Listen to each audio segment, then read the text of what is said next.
Assalamualaikum warahmatullahi wabarakatuh.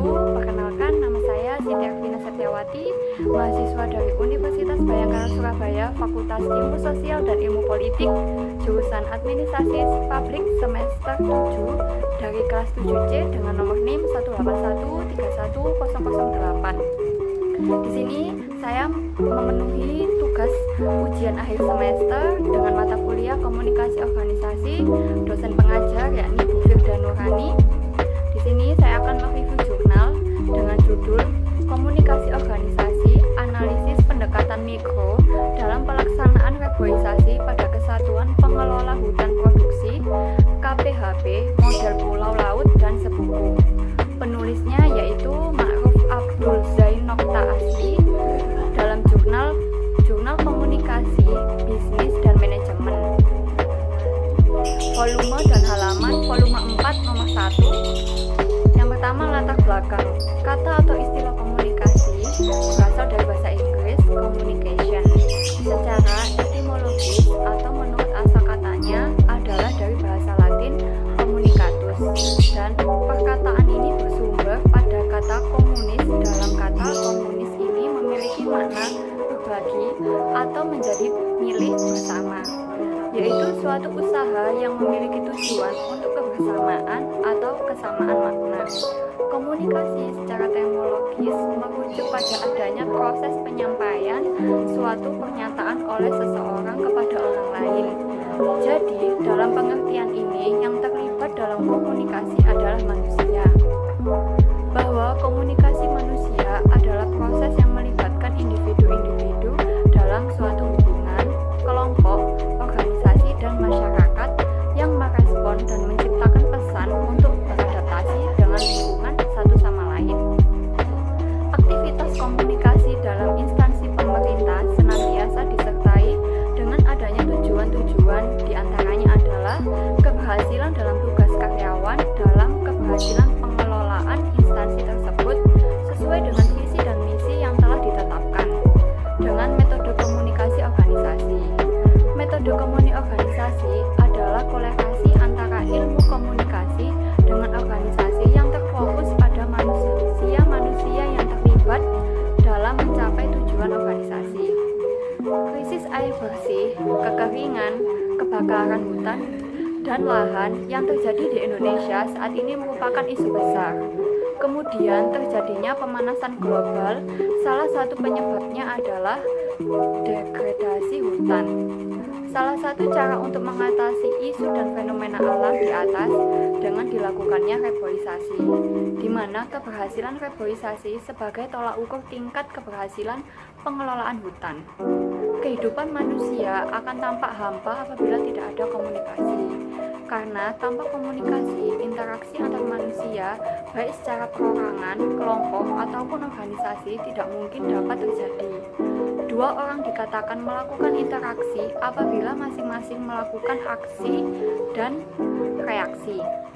Aksi dan reaksi dilakukan manusia baik secara perorangan, kelompok, atau organisasi. Metode penelitian dalam jurnal yaitu jenis penelitian deskriptif kualitatif dengan pendekatan fenomenologi dengan menentukan kasus yang diteliti terarah pada satu karakteristik dilakukan pada satu sasaran atau lokasi atau subjek, yaitu hubungan pendekatan mikrokomunikasi organisasi dengan keberhasilan reboisasi pada Kesatuan Pengelolaan Hutan Produksi KPHP Model Pulau Laut dan Sebuku. Deskripsi meliputi potret subjek, rekonstruksi dialog, catatan tentang berbagai peristiwa khusus, pendeskripsian secara rinci dan mendalam mengenai potret kondisi tentang apa yang sebenarnya terjadi menurut apa adanya di lapangan. Hasil penelitian dalam jurnal, yaitu dari hasil kegiatan reboisasi tersebut, ada beberapa hal yang bisa dikutip dari yang penulis dapatkan adalah pelaksanaan reboisasi dengan pola hutan rakyat, bahwa kegiatan yang paling berhasil adalah reboisasi pada hutan rakyat dikarenakan jenis bibit sesuai dengan kemauan masyarakat dan tanah adalah milik masyarakat, sehingga terpilih terpelihara dengan baik oleh masyarakat itu sendiri. Pola pertama melalui kebun bibit rakyat atau yang disebut KBR. Pola yang digunakan ini dengan teknis satu desa, membuat kelompok tani yang disyahkan melalui kepala desa, serta kelompok tani membuat bibit sendiri dan menentukan jenis bibit sendiri, serta lokasi penanaman berada pada lahan milik masyarakat itu sendiri. Hasil kemudian dimanfaatkan oleh kelompok tersebut, dan pola kedua dengan pola pekarangan tidak jauh beda dengan kebun bibit rakyat KBR. Yang membedakan pada pola ini adalah bibit yang sudah disediakan. Hal ini diperlukan salah satunya adalah untuk memberi orientasi pada latihan pada sebuah kelompok organisasi. Pada kelompok tani, pola pekarangan dengan menerima bibit langsung tanpa membuat sendiri memiliki sisi negatif. Selain itu, kurangnya dalam komunikasi untuk melibatkan anggota kelompok dalam tugas kelompoknya. Ada perbedaan yang nyata dengan yang dilakukan pada pola kebun bibit rakyat, walaupun hanya satu item yang dilakukan. Dalam reboisasi hutan lindung, penanaman dilakukan oleh kelompok kerja, bukan kelompok tani masyarakat, dan kerjanya dilakukan dengan sistem upah. Jenis tanaman pun ditentukan pihak pemerintah. Komunikasi organisasi dalam unit kesatuan pengelolaan hutan produksi model pulau, laut, dan sebuku tidak terjalin dengan baik dikarenakan beberapa faktor internal dan eksternal. Terjadi kendala komunikasi organisasi pelaksanaan reboisasi pada unit kesatuan pengelolaan hutan produksi model pulau, laut, dan sebuku. Adanya faktor lingkungan, lokasi, dan waktu pelaksanaan reboisasi.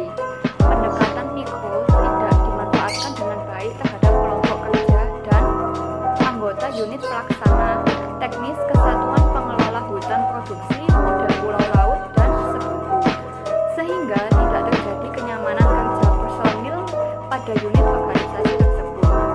Peningkatan komunikasi dan koordinasi dengan stakeholder dengan tujuan untuk penguatan kelembagaan agar pelaksanaan reboisasi kedepannya berjalan dengan baik dan terarah.